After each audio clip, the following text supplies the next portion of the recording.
Chers collègues, bonjour. Je m'appelle Hippocrates Kalogeropoulos, je suis professeur de français langue étrangère et vous regardez la vidéo de présentation de mon nouveau projet, Fleuve Éphéméride. C'est la première et la dernière fois que vous voyez mon visage car le rasage quotidien, c'est pas pour moi.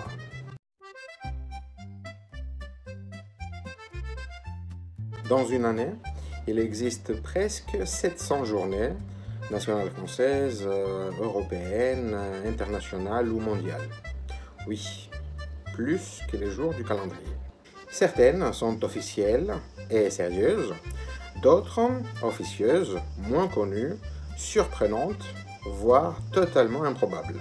Et si on utilisait ces journées comme point de départ pour pratiquer et approfondir le français chaque jour?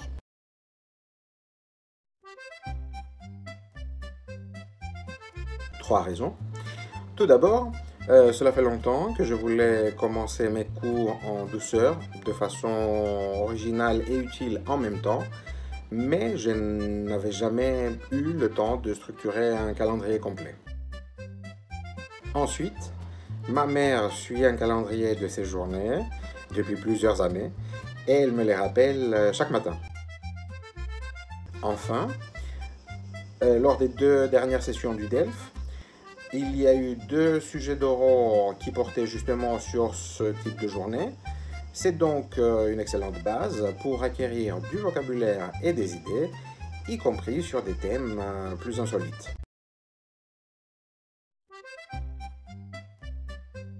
À partir du 31 août, une vidéo d'une dizaine de minutes chaque jour, consacrée à la journée nationale, européenne, mondiale ou internationale du lendemain, avec 3 questions par niveau, A1, A2, B1, B2 et C1, C2. C'est l'outil idéal pour 5 minutes d'échauffement oral en début de séance, le temps que les retardataires arrivent, que tout le monde s'installe et que la parole se libère. Et le mieux, c'est que ça marche, même sans préparation de votre part, même à la dernière minute, même le jour où vous n'avez pas envie. Vous voyez ce que je veux dire. Au total, 365 vidéos, une par jour. Et pour les collègues pressés, 3 shorts quotidiens, d'1 minute environ chacun, avec uniquement les questions par niveau. Mais pour les explications et les pistes d'exploitation, il faudra regarder la vidéo complète respective.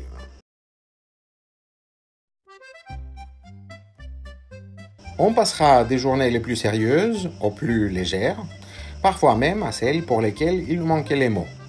Mais il a fallu faire des choix, ce n'est pas un calendrier au sens strict. D'abord, certaines journées se répètent. Par exemple, la journée internationale des personnes âgées le 1er octobre et la journée mondiale des grands-parents et des personnes âgées le 4e dimanche de juillet. Ensuite, d'autres journées manquent. Par exemple, en décembre, il y a 12 dates sans journée officielle. C'est pourquoi j'en ai inventé quelques-unes dans l'esprit de la période entre humour satirique, poésie nostalgique et critique sociale. D'autres encore se superposent. Le 21 mars compte à lui seul 9 journées et c'est la date la plus chargée de l'année. Journée internationale des forêts, journée internationale du Nauruze, journée internationale pour l'élimination de la discrimination raciale, journée mondiale de la marionnette, journée mondiale de la poésie, journée mondiale du rangement de bureau, journée européenne de la musique ancienne, journée mondiale des glaciers et journée mondiale de la trisomie 21. Et il faut ajouter à cela les journées mobiles et les semaines spéciales.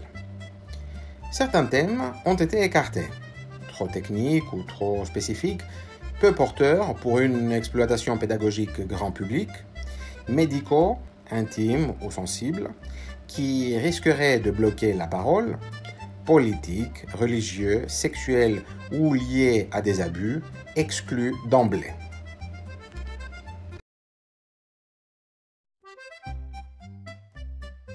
Pour chaque niveau, 3 questions sont proposées.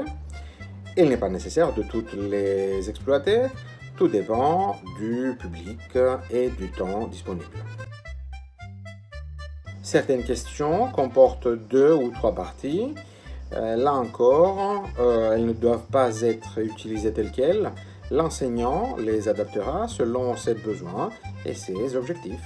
Elles peuvent aussi servir d'inspiration pour formuler par exemple une problématique, car très souvent les candidats reprennent mot pour mot l'annonce du plan, pour trouver une ouverture originale, presque toujours négligée dans les conclusions, ou encore pour alimenter une activité de production écrite ou même un projet de classe. Quoi qu'il en soit, ce ne sont que des propositions. À chaque enseignant de se les approprier et de les utiliser à sa manière, dans l'espoir que les premières minutes de cours deviennent un véritable moment d'accroche, marquant et attendu avec impatience par les élèves. Alors, rendez-vous le 31 août pour le lancement officiel. Abonnez-vous et activez la cloche pour ne rien rater.